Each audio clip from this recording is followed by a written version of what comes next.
Hello everyone, हमारा question है what transition of the hydrogen spectrum would have the same wavelength as the Balmer transition n equals to 4 to n equals to 2 of the He plus spectrum. तो He spectrum के लिए बोल रहा है hydrogen spectrum और He plus spectrum के लिए same wavelength कब होगा, ये हम लोग को बताना है।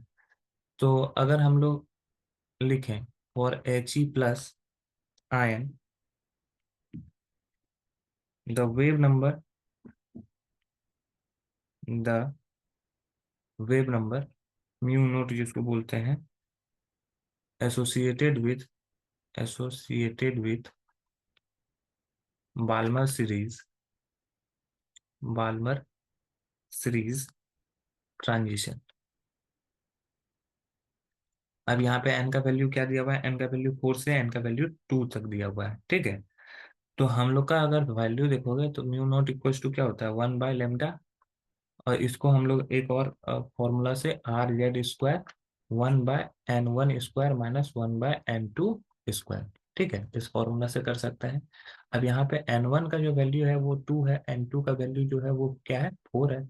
अगर इसके हिसाब से अगर हम लोग पुट करते हैं तो क्या हो जाएगा, यहाँ पे हम लोग अगर देखें तो ये हो जाएगा mu naught equals to R into Z. क्या हो जाएगा, हीलियम का एटॉमिक नंबर क्या होता है 2 होता है, तो 2² हो जाएगा इंटू 1, यहाँ पे 2² माइनस 1/4²। ठीक है, तो अगर यहाँ से सॉल्व करोगे तो 4R/1/4 माइनस 1/16। ठीक है, तो ये हो जाएगा 4R/4 माइनस 1, तो ये हो जाएगा 4R इंटू 3/16। तो यहाँ से कट करोगे तो यह हो जाएगा 3/4R। ठीक है, ये हमारा आ गया 3/4R। यहाँ पे लैम्डा का वैल्यू क्या हो जाएगा 3/4R आ रहा है, सॉरी 3/4 आ रहा है। तो ये लैम्डा का वैल्यू नहीं है, ये हमारा म्यू नोट का वैल्यू है। तो यहाँ पे लैम्डा का वैल्यू क्या निकालोगे, lambda equals to mu naught equals to क्या होता है 1/λ। तो 1/λ करोगे तो ये 4/3R आ जाएगा। ठीक है, इसका जस्ट रेसिप्रोकल हो जाएगा। आर नीचे होगा, याद याद रखना, ये आर जो है ना, ये कुछ यहाँ पे लिखाएगा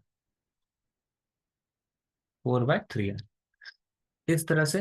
अब हम लोग, ये तो हमारा हो गया किसका He प्लस स्पेक्ट्रम के लिए। अब हम लोग हाइड्रोजन स्पेक्ट्रम के लिए अगर निकालेंगे तो हाइड्रोजन स्पेक्ट्रम के लिए हम लोग का क्या हो जाएगा, अगर यहाँ पर अगर हम लोग हाइड्रोजन स्पेक्ट्रम के लिए निकालेंगे तो वैल्यू हो जाएगा R इंटू, हाइड्रोजन के लिए एटॉमिक नंबर होता है 1 इंटू 1/2² माइनस 1/4²। ठीक है,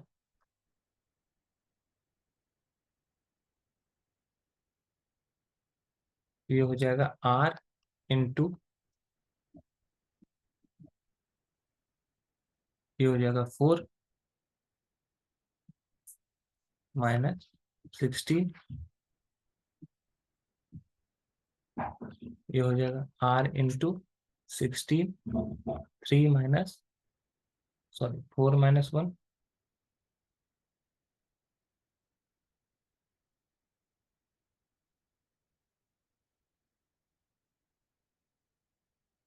अच्छा, यहाँ पे हाइड्रोजन एटम दिया हुआ है, बोला transition of hydrogen spectrum would be same wavelength of the Balmer series.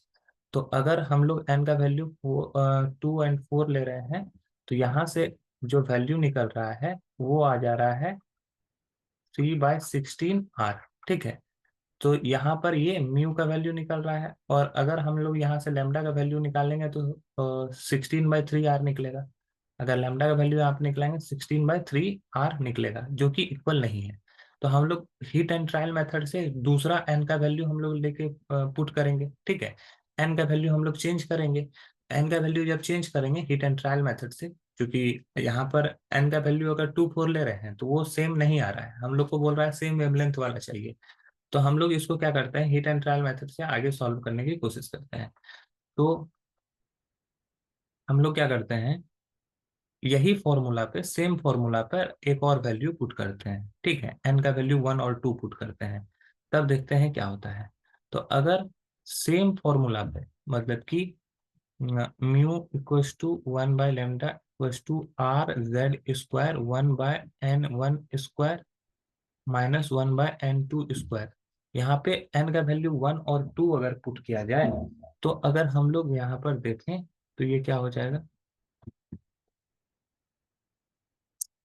ये आर, जेड का वैल्यू 1, हाइड्रोजन के लिए 1², एन का वैल्यू अगर 1 ले लें और ये एन का वैल्यू 2 ले लिया जाए, तो ये 1² हो जाएगा, ये 2² हो जाएगा। तो यहाँ पर इसको अगर सॉल्व करोगे तो ये आर हो जाएगा इंटू ये 1 - 1/4 हो जाएगा, 1/1² -1/4, ठीक है। ये इस तरह से अगर करेंगे तो आर का वैल्यू क्या हो जाएगा, आर, ये यहाँ से सॉल्व करोगे तो ये R3/4 हो जाएगा, ठीक है। 1 में 1/4 का माइनस करोगे तो R3/4 हो जाएगा।